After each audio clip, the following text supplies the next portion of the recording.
Cats and kittens, what is up? It's been a while since we've had any videos out, and got some updates on the Mustang today, and we're gonna get some work done. The big update is no work's been done on it since winter started. Here in Michigan, it's been a pretty long winter, and the snow, we had snow all the way up through April, and then May hit, and I've just been thinking about getting work done and making some plans in the old brain, pot or whatever, making a stew. So I took a bunch of footage of getting it stripped out. I think that's the last stuff I shot was stripping out the interior. I got kind of frustrated because the dash was not cooperating. There was one long lost bolt that I couldn't find, didn't know where it was, didn't have the right angle to see it, and it was stuck, so I was just frustrated, didn't shoot. But so here she is, got a bunch of junk on her. I did manage to get the dash out finally. Interior stripped. Picked up a whole bunch of parts over the winter, last fall, and everything. So I'll show you what we got here in a few. But this winter, a couple things is that you should know why I didn't really get much work done. Is one, I don't have really any insulation in here, and it was cold. And then the other is I'm in the suburbs. We've got a 2-car garage. And so my wife, she parks here on this side, and then, we get this type of situation going on. The boxes get thrown, all of the cans get thrown out here and blocks off the toolbox. And then, so if I want to work on the car, I've got to clean everything up. I've got a trampoline here. Don't pay attention to that. I'll show you that here in a few. Mop bucket, some floor mats that were new but didn't get used and stuff like that. So I'm going to get this mess cleaned up and we will get into it. Alright, so I got the garage clean enough to work. I can get to my tools now. Fridge opens, floor's all cleaned up, all the leaves and dirt and, what have you. It's all gone. Now we can start working on this thing, get at least some progress made.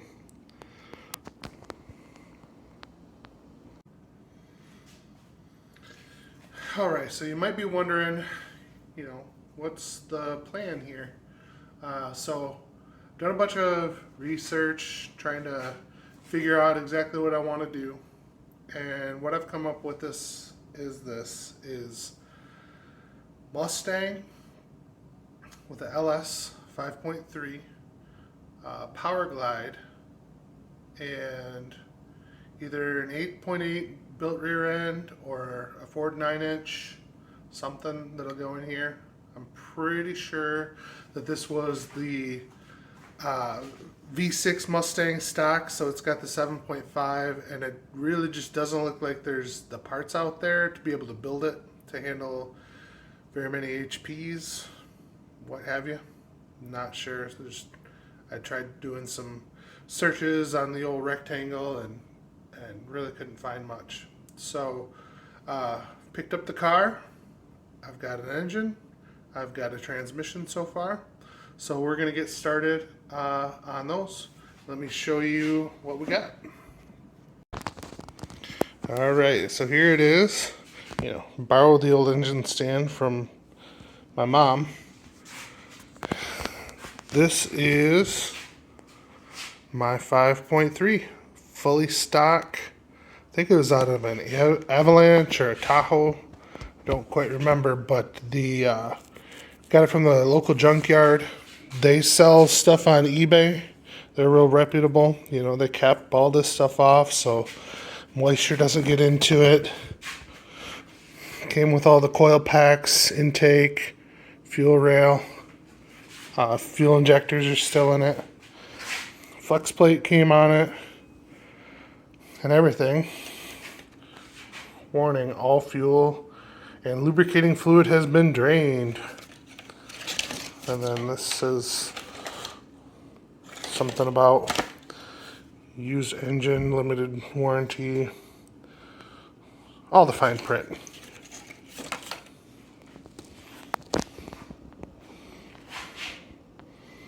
So the initial plan is I'm just going to keep this engine stock for now.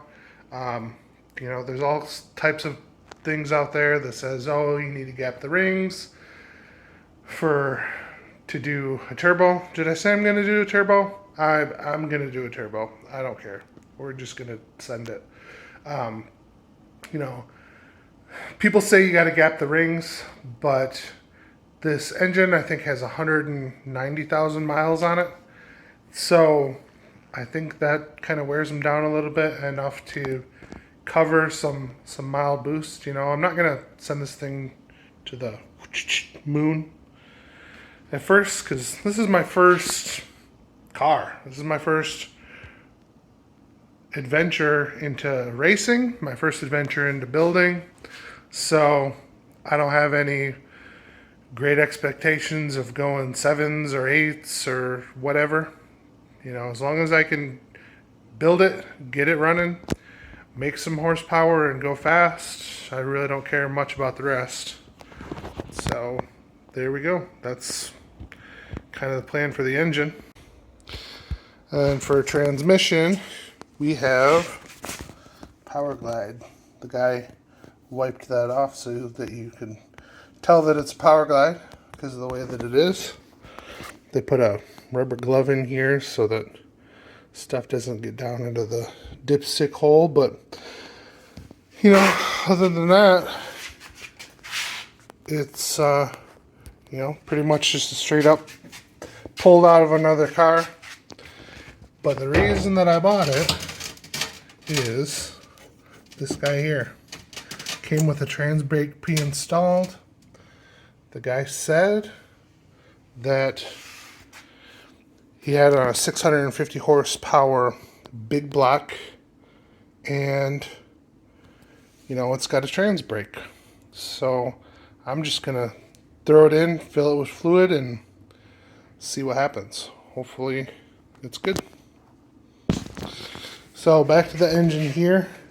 I got to do a couple things to get it ready to go in the car.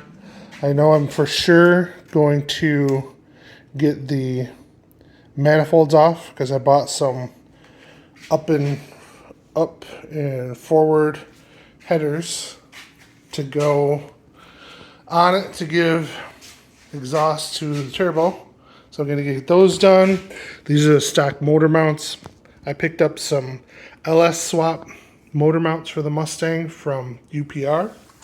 So those are going to go in that place. And then I think I'm going to take the intake off. Not sure yet. We'll see when we get there. So I'm going to start wrenching on this and show you what we get when we get there. All right, update number 1. Manifolds off. There were 2 gaskets that came out of it. Already learning stuff. We had 1 broken bolt and exhaust leak there, so we'll have to do something about that.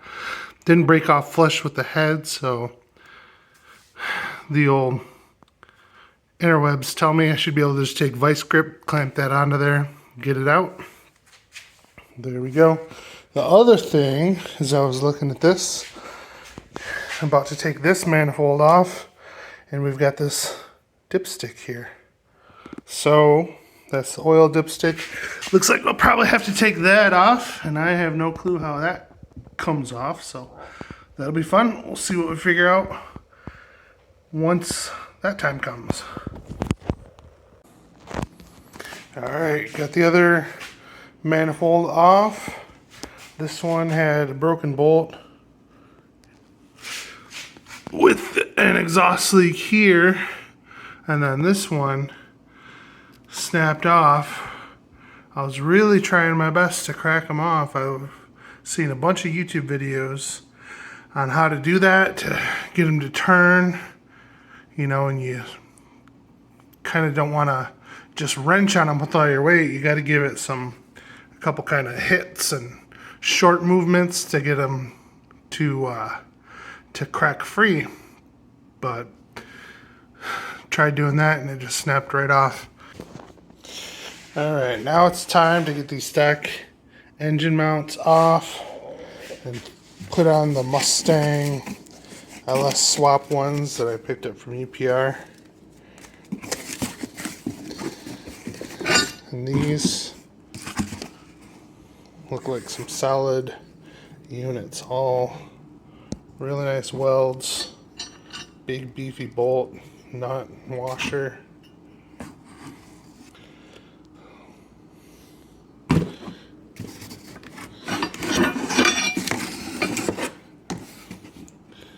Plates. And I think these are kind of the stock Chevy or stock Mustang mounts. And this is an adapter plate that adapts the Chevy engine to the Ford mount. So I think if I was putting in these on a Ford motor, I wouldn't need the plates. It would just come with this, but I'm not sure.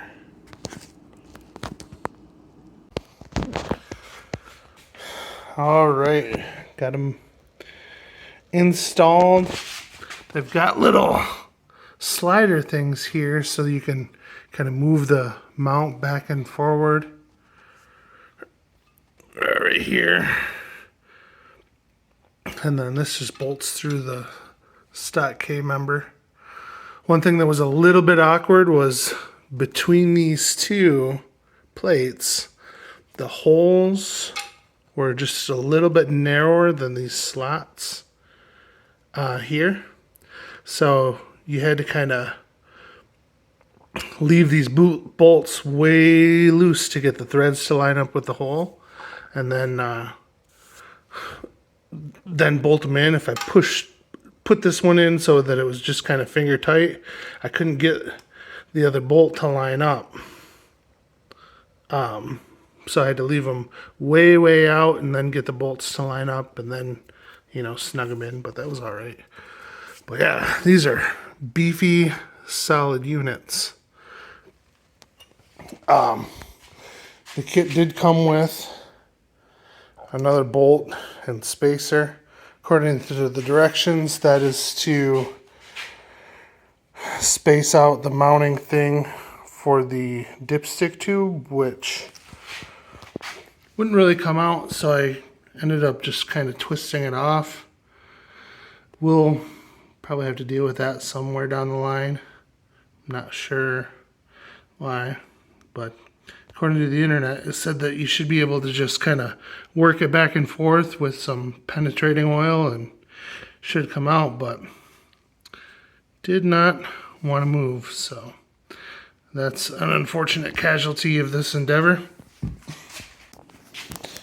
Alright, so Flowtech headers, these are supposed to be up and forward.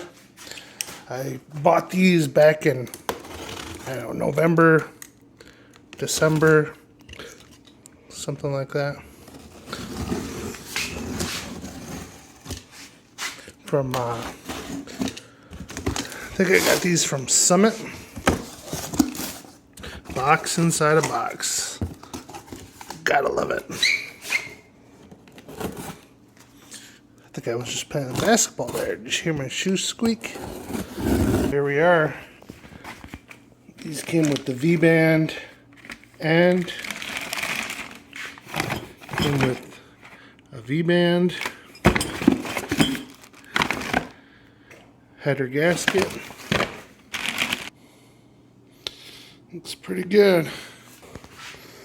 Something like that. Let me pop a bolt in and we can see how they look. And there we have it.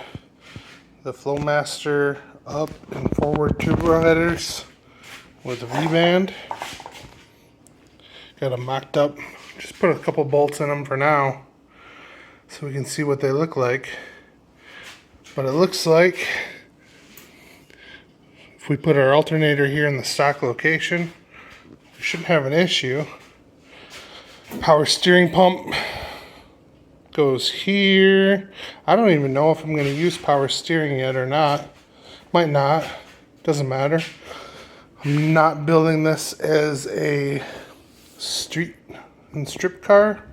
This is purely going to be a drag car because from what I have heard, to be able to be a true street and strip car and keep a lot of stock functionality, it is a lot more work and takes a lot of experience, but man, these things look cool.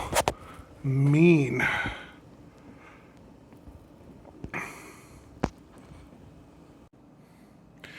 Alright guys, so we got the engine mounts installed from UPR, LS swap mounts that'll work with the Mustang, and we got the up and forward headers mocked up. So that'll do it for this episode. Thanks for watching. Thanks for subscribing. Bye.